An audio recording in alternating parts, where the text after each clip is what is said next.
Tonight, this talk is calling all cowards. And you know what? There's cowardice in each and every one of us. And you guys are some of the most courageous human beings that I have ever had an opportunity to meet face to face. And yet still, this cowardice abides within us. And it is something that must be rooted out of us with violence, with ferociousness.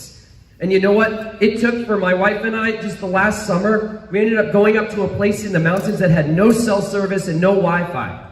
And you're like, oh, this sounds like idyllic. You're off the grid. Like, it's so beautiful. Until you need to look up a recipe. And you're like, how do we do all this stuff? Like, you know what you turn to? Books.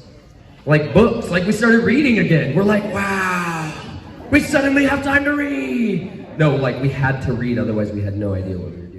It wasn't like idyllic and beautiful because libraries were raining out of the sky. No, we knew that we had to get back this time that was being stolen away through these black mirrors that were ever present in front of our faces continually. Even if you're awake and you know that you shouldn't be staring at it all the time, and you're watching all the woke conspiracy stuff, and you're just trying to unravel the mysteries of everything. I understand. But it's still this word that we're given in Ephesians. And my wife, before I came here, anybody got a sword in the room? I'm talking about this kind, not this kind. I'll get to this kind. You guys got it? Hold it up. I want to see physical swords that are in the room. Not your phone. Don't even hold it up. I'm not mad at you. I'm just disappointed. Awesome. Ephesians 6, go! Go! Sword drills. You guys know what that are, right? Get there! If I'm the last one there, you win. I'll throw gemstones at you. Seriously. Ask your children. Who's going to get there? Who wants to read it? No, I can't do that. You guys don't have my phone. Who wants to read it? Too dark. Anybody? Will you? Come here. Come here.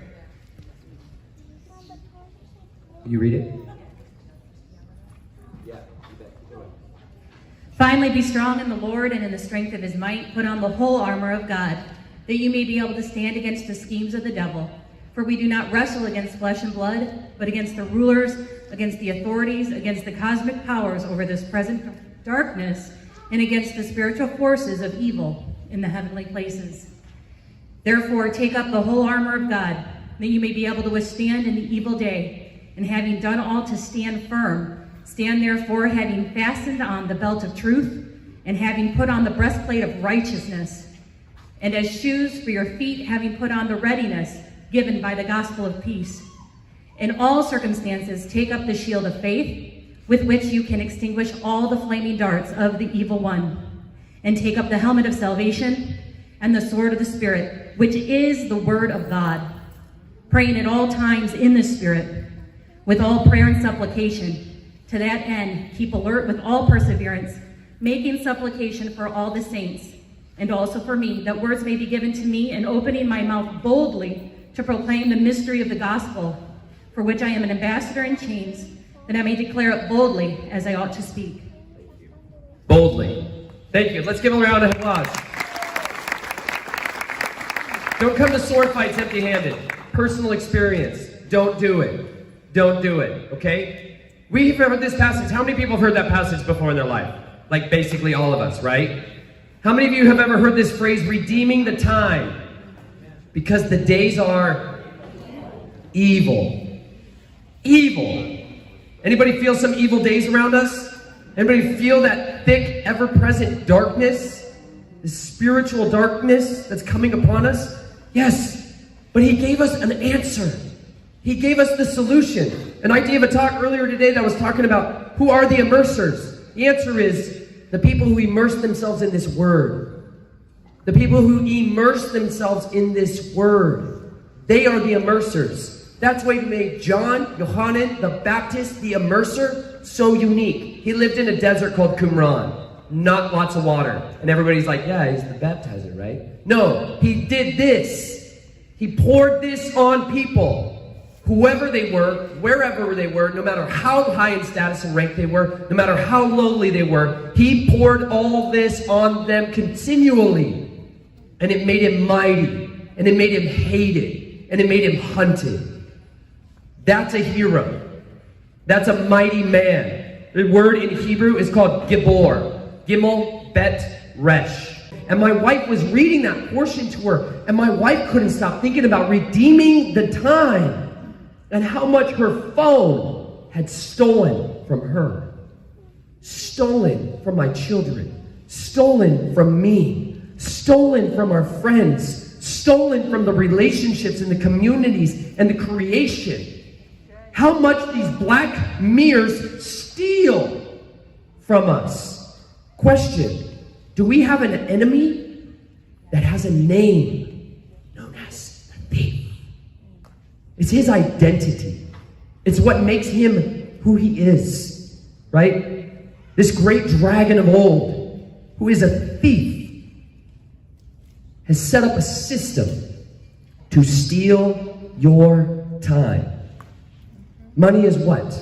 A tool, a thing, magic in a sense. But your time is unique to you, to you, to you, and to those children. It is precious, and it is rare, and it should be guarded fiercely. And you know what it took for me to realize the value of time? When I would get in fights with human beings. I used to live in a very different world that I was born into. That was not where people talked like this. Where people who talked like this, and all these things you're hearing here, were hunted by that one's army.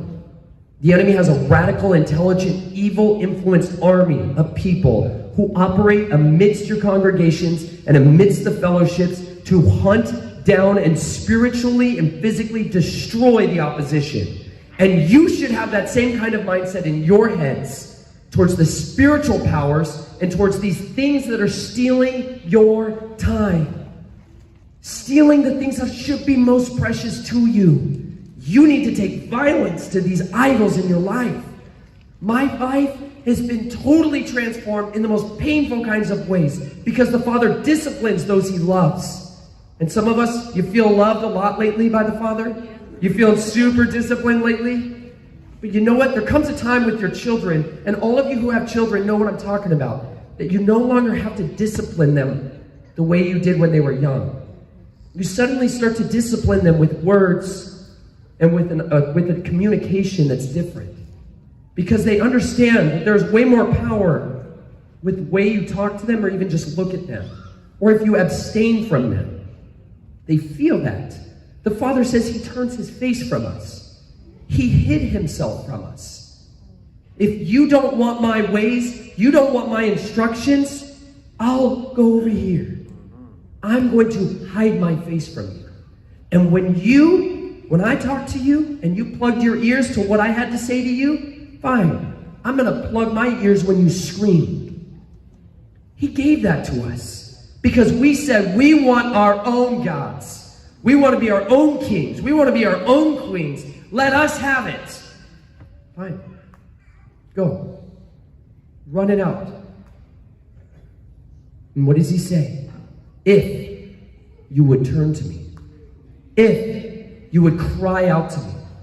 If you would diligently seek me with all your heart, with all your strength, and with all your might, I will be found by you. I will not hide my face any longer. We're not the first people to cry out and scream for help.